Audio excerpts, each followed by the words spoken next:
Good morning class. बच्चों, आपने बहुत से पशु पक्षी अलग अलग जगह लोगों को देखे होगा पालते हुए, चिड़ियाघर में, या कुछ लोग घर पे भी अनेक पशु पक्षियों को पालते हैं, जैसे तोता, कबूतर, है ना। तो ऐसे ही जो है हमारी जो लेखिका हैं, ठीक है, महादेवी वर्मा जी, वो भी जो है अपने घर में अनेक पशु पक्षियों को पालते थे, ठीक है ना।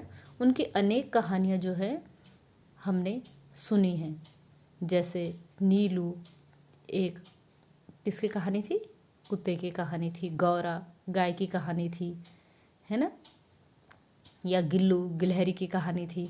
तो ऐसे जो है उनके जो एक छोटा सा उन्होंने अपने घर में एक चिड़ियाघर बना के रखा था, और उसमें जो है अनेकों अनेक जीव जंतुओं को वो उसमें पालते थे, ठीक है। और हर एक जो है जीव की कोई ना कोई कहानी जरूर जो है उनके, ठीक है। जितने भी जीव जंतु उन्होंने पाले, हर एक जीव की एक कहानी उन्होंने लिखी है। तो पिछले वीडियो में हमने जो है उनके द्वारा पाले गए मोर मोरनी के जोड़ी की कहानी हम पढ़ रहे थे।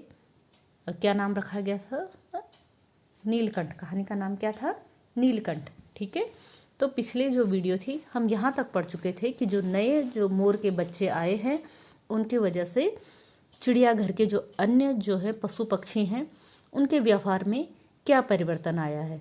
तो हम पढ़ रहे थे कि दोनों जो है नवागंतुकों के रहने से कैसा कौतूहल जो है मच गया था चिड़ियाघर में, जैसे कि नववधू के आगमन में परिवार में स्वाभाविक होता है, ठीक है।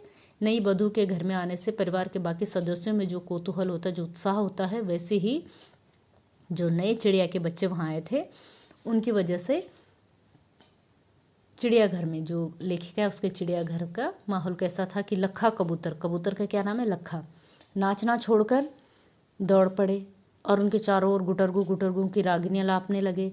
बड़े खरगोश सभ्य सभासदों के समान क्रम से बैठकर गंभीर भाव से उनका निरीक्षण करने लगे। ऊन की गेंद जैसे छोटे खरगोश उनके चारों ओर उछल कूद मचाने लगे। तोते मानो भली भांति देखने के लिए एक आंख बंद करके उनका निरीक्षण करने लगे। उस दिन मेरे चिड़ियाघर में मानो भूचाल आ गया, ठीक है। अब देखिए, धीरे धीरे दोनों मोर के बच्चे बढ़ने लगे। उनका कायाकल्प वैसा ही कर्मसा और रंगमय था जैसे इल्ली से तितली का बनना। जैसे इल्ली कहते, तितली से पहले जो होता है ना, जैसे कीड़े जैसी होती है, फिर उसमें पंख आते हैं, फिर वो तितली बनती है। तो तितली की पूर्व अवस्था क्या होती है? इल्ली, ठीक। वैसे उनका कायाकल्प होने लगा। मोर के सिर की कलगी और संघन ऊंची तथा चमकीली हो गई। कलगी कहते हैं मोर के सिर पे जो क्या होते हैं, इस तरीके से मोर के सिर पे ये बनी हुई है ना, इसको कलगी कहते हैं, ठीक है। संघन यानी घनी हो गई और चमकीली हो गई, ठीक। चोंच अधिक बंकिम और पैनी हो गई। मोर की चोंच कैसी होती है? थोड़ा सा आगे से कैसी होती है? घूमी हुई होती है और नुकीली हो गई। गोल आंखों में इंद्रनी की नीलाभ धुती झलकने लगी। गोल आंखें कैसी हो गई? नीली नीली हो गई, ठीक है। नीलाभ यानी नीले रंग की, धुती कहते हैं आग के समान, जैसे नीले रंग की रोशनी के समान झलकने लगी। लंबी नील हरित ग्रीवा, ग्रीवा कहते हैं गर्दन के लिए, और मोर की गर्दन कैसे? नीली और हरी उसकी लंबी ग्रीवा यानी गर्दन जो है क्या, ग्रीवा की हर भंगिमा में धूप छांव तरंगे उठने गिरने लगी। और कैसी धारियां? जैसे धूप छांव, कुछ गहरे और कुछ हल्के रंग दिखाई देने लगे। दक्षिण वाम दोनों पंखों में सलेटी और सफ़ेद आलेखन स्पष्ट होने लगे। दोनों पंखों में सिलेटी ग्रे कलर और सफ़ेद कलर के आलेखन कहते हैं धाराएं, ऐसी रेखाएं चित्र उभरने लगे। पूंछ लंबी हुई और उसके पंखों पर चंद्रिकाओं के इंद्रधनुषी रंग उद्दीप्त हो उठे। पूंछ लंबी हुई और कैसे होते हैं मोर पंख? ऐसे चंद्र, अर्धचंद्र के समान होते हैं ना, उसमें अनेकों रंग जो है वो इंद्रधनुषी, जैसे इंद्रधनुष में 7 रंग होते, वैसे मोर के पंख के जो थे, उसके पूंछ में जो पंख थे उसमें इंद्रधनुषी रंग उद्दीप्त यानी चमकने लगे। रंग रहित पैरों को गर्वीली गति ने एक नई गरिमा से रंजित कर दिया। मोर के जो पैर होते हैं वो रंग रहित यानी उनमें कोई रंग नहीं होता, वो काले रंग के होते हैं, लेकिन क्या हुआ, गति ने एक नई गरिमा, गर्वीली गति, वो गर्व से जो है, मोर जो है सबसे पक्षियों का राजा है, सबसे सुंदर पक्षी है, तो इस कारण से वो जो है उसकी चाल में क्या है, गर्व है ना, गर्व से वो चलता था। तो एक नई जो है गर्वीली गति ने उसके पैरों को एक नया रूप दे दिया।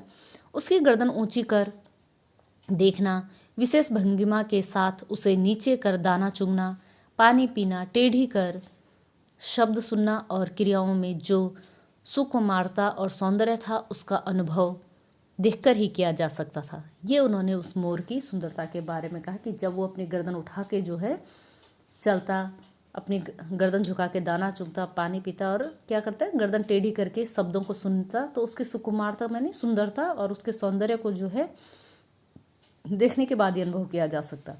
गति का चित्र नहीं आंका जा सकता, जो उसकी गति है, जो उसकी गतिविधियां, उनका चित्र नहीं आंका जा सकता, यानी उनका चित्र जो है ऐसे नहीं बयां हो सकता, वो तो देख के ही जो है वो सुख आपको प्राप्त हो सकता है। मोरनी का विकास मोर के समान चमत्कारिक तो नहीं हुआ, परंतु अपनी लंबी धूप छामी गर्दन, हवा में चंचल कलगी, पंखों की श्याम श्वेत पत्रलेखा, श्याम श्वेत है ना, कुछ गहरे कुछ हल्के, पत्रलेखा यानी चित्र जो है, मंथर गति आदि से वह भी मोर की उपयुक्त सहचारणी होने का प्रमाण देने लगी। उसके समान ही वह भी जो है अपनी सुंदरता का प्रमाण देने लगी, लेकिन उसका जो है रूप सौंदर्य उतना अधिक जो है नहीं विकसित हुआ जितना कि मोर का। मोर के जो है, मोर ज़्यादा विकसित हुआ, उसके पंख आए सुंदर सुंदर, है ना। नीलाभ ग्रीवा के कारण मोर का नाम रखा गया नीलकंठ। नीलाभ, नीली गर्दन के कारण उसका नाम क्या रखा गया, नीलकंठ, और उसकी छाया के समान रहने के कारण मोरनी का नाम हुआ राधा। ठीक है, नीलकंठ उसको, क्योंकि उसका गर्दन का रंग जो है नीला था इसलिए उसको नीलकंठ कहा, और जो उस मोरनी थी वो उसके हमेशा उसके समान, उसकी छाया के समान रहती थी, इसलिए उसका नाम क्या रखा, राधा। मुझे स्वयं ज्ञात नहीं कि कब नीलकंठ ने अपने आप को चिड़ियाघर के निवासी जीव जंतुओं का सेनापति और संरक्षक नियुक्त कर लिया। मुझे पता ही नहीं चला कि कब जो है सारे जितने भी चिड़ियाघर के जीव जंतु हैं उसने अपने आप को उन सबका सेनापति नियुक्त कर लिया। सवेरे ही वह सब खरगोश, कबूतर आदि की सेना एकत्र कर उस ओर ले जाता जहां दाना दिया जाता है, और घूम घूम कर मानो सबकी रखवाली करता। किसी ने कुछ गड़बड़ की और वह अपने तीखे चंगू प्रहार से उसे दंड देने दौड़ पड़ता। जरा सा किसी ने गड़बड़ की, अनुशासन में नहीं रहा, तो अपने चंचू प्रहार यानी अपनी चोंच से, तीखी चोंच से वो उस पर दंड देने के लिए दौड़ पड़ता। खरगोश के छोटे बच्चों को वह चोंच से उनके कान पकड़कर ऊपर उठा लेता था, और जब तक वे आत्र कंदन न करने लगते उन्हें अधर में लटकाए रखता। ठीक है, खरगोश के छोटे छोटे बच्चों को कान पकड़ के अपनी चोंच में दबा लेता, और आत्र कंदन बेटा जैसे बहुत दुख भरा, क्रंदन का मतलब रोना, जब तक वो दर्द से रोने लग जाता तब तक उन्हें अधर यानी ओंठ मुंह में ही लटकाए रखता। कभी कभी उसकी पैनी चोंच से खरगोश के बच्चों का कर्ण भेदन संस्कार भी हो जाता, यानी खरगोश के बच्चों के कानों में छेद हो जाते, पर वे फिर कभी उसे क्रोधित होने का अवसर न देते।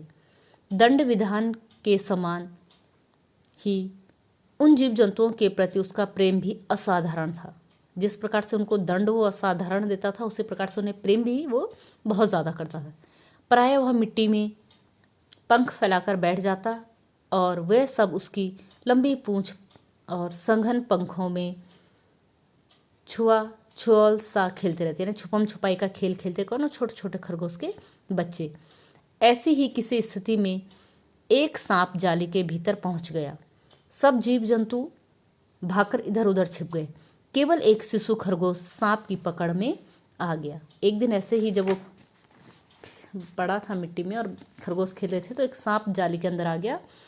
सभी तो भाग गए जीव जंतु, लेकिन क्या हुआ, एक खरगोश का बच्चा वहां रह गया।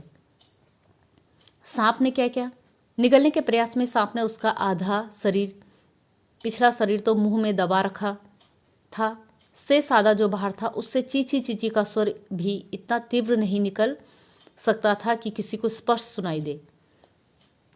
खरगोश के बच्चे को सांप ने आधा तो अपने मुंह में दबा रखा, लेकिन आधा शरीर जो उसका बाहर था उससे वो इतनी तेज आवाज़ नहीं कर पा रहा था कि कोई उसकी आवाज़ जो है सुन सके। नीलकंठ दूर ऊपर झूले में सो रहा था। उसी के चौंकने कानों ने उस मंद स्वर की व्यथा पहचानी और वह पूछ पंख समेट सर से एक झपटे में नीचे आ गया। नीलकंठ कहीं दूर जो है झूले पे सो रहा था, लेकिन जैसे उसके तेज कानों ने वो दर्द भरी आवाज़ सुनी और उसने तुरंत पहचान लिया और वो जो है एक झटके में वहाँ पहुँचा। संभवतः अपनी सहज चेतना से ही समझ लिया होगा कि सांप के फन पर चोंच मारने से खरगोश की घायल हो सकता है। उसने सोचा कि अगर सांप के जो है फन पे चोट मारेंगे तो इससे खरगोश भी घायल हो सकता है। उसने क्या किया, फिर उसने सांप को फन के पास पंजे से दबाया और फिर चोंच से इतने प्रहार किए कि वह अधमरा हो गया। पकड़ ढीली पड़ते ही खरगोश का बच्चा मुख से निकल तो आया, परंतु निश्चेष्ट सा वहीं पड़ा रहा। निश्चेष्ट जिसको चेतना न हो, बेहोश में वो वहीं पड़ा रहा। राधा ने सहायता देने की आवश्यकता नहीं समझी, परंतु अपनी मंद केका से किसी असामान्य घटना की सूचना सब ओर प्रसारित कर दी। राधा ने जो है नीलकंठ की सहायता करने की चेष्टा नहीं की। उसे पता था नीलकंठ जो है अकेले ही सांप का सामना कर सकता है, परंतु उसने अपनी जो है आवाज़ से पूरे चिड़ियाघर में इस बात की सूचना दे दी कि कुछ अप्रिय घटना घटित हो रही है। माली पहुंचा, फिर हम सब पहुंचे। नीलकंठ जब सांप के 2 खंड कर चुका था, 2 खंड यानी 2 टुकड़े, तब उस शिशु खरगोश के पास गया और रात भर उसे पंखों के नीचे रखे उष्णता देता रहा। उष्णता यानी गर्मी देता रहा। कार्तिकेय ने अपने युद्ध वाहन के लिए मयूर को क्यों चुना होगा, यह उस पक्षी का रूप और स्वभाव देखकर समझ में आ जाता है। भगवान कार्तिकेय जो है उनकी सवारी क्या है, मोर है। तो आज लेखिका कहती कि भगवान कार्तिकेय ने अपनी सवारी के रूप में मोर को क्यों चुना होगा। आज मैंने नीलकंठ का व्यवहार देख के समझ लिया कि क्यों ईश्वर ने उसे अपने जो है वाहन के रूप में चुना। मयूर कला प्रिय वीर पक्षी है, हिंसक मात्र नहीं, वो हिंसा नहीं करता, यानी कि मार किसी के साथ जो है हिंसक व्यवहार नहीं करता, मार पिटाई नहीं करता। इसी से उसे बाज, चील आदि की श्रेणी में नहीं रखा जाता। जैसे हिंसक पक्षी हैं बाज और चील, वो उनकी तरह जो है शिकार नहीं करता, जिनका जीवन ही क्रूर कर्म है, ये सब शिकारी पक्षी हैं। लेकिन मयूर उनके समान, मोर उनके समान नहीं है। नीलकंठ में उसकी जातिगत विशेषताएं तो थी ही, उनका मानवीकरण भी हो गया था। मेघों की सांवली छाया में अपने इंद्रधनुष के गुच्छे जैसे पंखों को मंडलाकार बनाकर जब वह नाचता था, तब उस नृत्य में एक सहजात लय ताल रहता था। सावन में जब वो जो है अपने पंखों को गोलाकार फैलाकर नाचता था, तो एक अलग ही जो है वातावरण होता था उस समय। आगे पीछे दाएं बाएं क्रम से घूमकर वह किसी अलक्ष्य सम पर ठहर जाता था। राधा नीलकंठ के समान नहीं नाच सकती थी, परंतु उसकी गति में भी एक छंद रहता था। वह नृत्य मग्न नीलकंठ की दाहिनी ओर के पंख को छूती हुई बाईं ओर निकल आती थी और फिर बाएं पंख को स्पर्श कर दाहिनी ओर। इस प्रकार उसकी परिक्रमा में भी एक पूरक ताल परिचय मिलता था। नीलकंठ ने कैसे समझ लिया कि उसका नृत्य मुझे बहुत भाता है। नीलकंठ ने कैसे समझ लिया कि लेखिका को उसका जो है नृत्य बहुत भाता है, यह तो नहीं बता सकती। परंतु अचानक एक दिन वह मेरे जाली घर के पास पहुंचते ही अपने झूले से उतरकर नीचे आ गया और पंखों का सतरंगी मंडलाकार छाता तानकर नृत्य की भंगिमा में खड़ा हो गया। तब से यह नृत्य भंगिमा नित्य का क्रम बन गई। प्रायः मेरे साथ कोई न कोई देसी विदेशी अतिथि भी पहुंच जाता था। अतिथि यानी मेहमान। और नीलकंठ की मुद्रा को अपने प्रति सम्मानपूर्वक समझकर विस्मयानुभूत हो उठता। कोई भी मेहमान जब देसी या विदेशी मेरे घर में आता तो नीलकंठ जो है उसी मुद्रा में खड़े हो जाता, अपने पंखों को गोलाकार फैला के। तो जो भी मेहमान आते वो सोचते कि ये जो है पक्षी हमारे सम्मान में जो है इस प्रकार की गतिविधियां कर रहा है। ठीक है। कई विदेशी महिलाओं ने उसे परफेक्ट जेंटलमैन की उपाधि दे दी थी। जिस नुकीली पैनी चोंच से वह भयंकर विषधर यानी सांप को खंड खंड कर सकता है, यानी टुकड़े टुकड़े कर सकता था, उसी से मेरी हथेली पर रखे हुए भुने चने ऐसी कोमलता से हौले हौले उठाकर खाता था कि हंसी भी आती थी और विस्मय भी होता था, आश्चर्य भी होता था कि इसकी इतनी नुकीली चोंच से जो है दर्द क्यों नहीं हो रहा है। फलों के वृक्षों से अधिक उसे पुष्पित और पल्लवित वृक्ष भाते थे। फलों के वृक्षों से अधिक वो फूलों के वृक्षों पर बैठना पसंद करता था। बसंत में जब आम के वृक्ष सुनहली मंजरियों से लद जाते, अशोक नए लाल पल्लवों से ढक जाता था, तब जाली घर में वह इतना अस्थिर हो उठता कि उसे बाहर छोड़ देना पड़ता था। नीलकंठ और राधा की सबसे प्रिय ऋतु तो वर्षा होती थी। मेघों के उमड़ से पहले ही वे हवा में उसकी सजल आहट पा लेते थे और तब उनकी मंद केका की गूंज अनुगूंज तीव्र से तीव्रतर होती हुई मानो बूंदों को उतरने के लिए सोपान पंक्ति बनने लगती थी।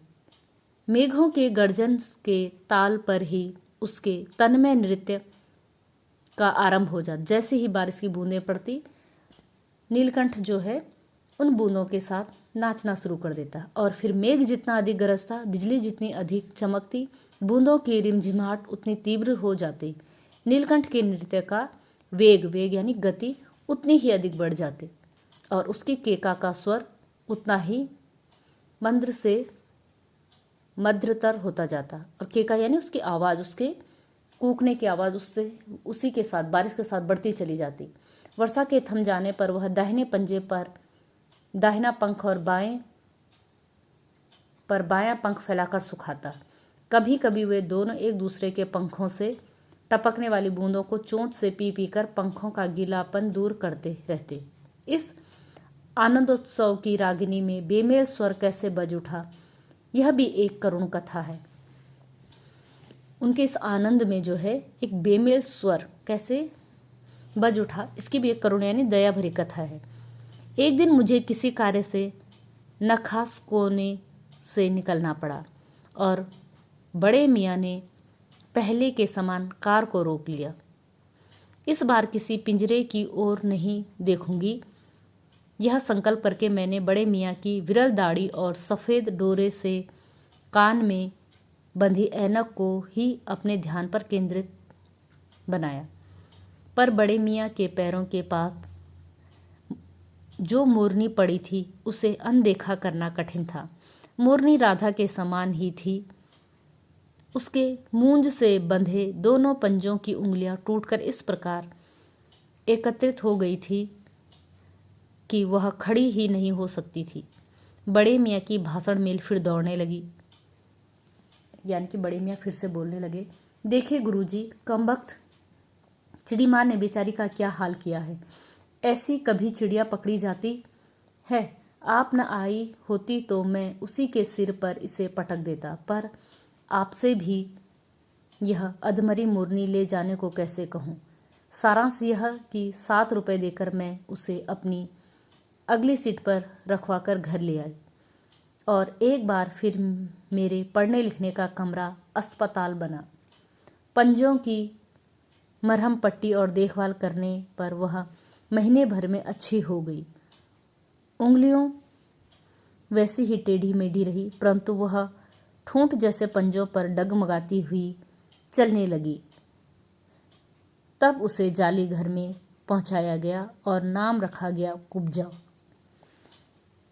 नाम के अनुरूप वह स्वभाव से भी कुब्जा प्रमाणित हुई।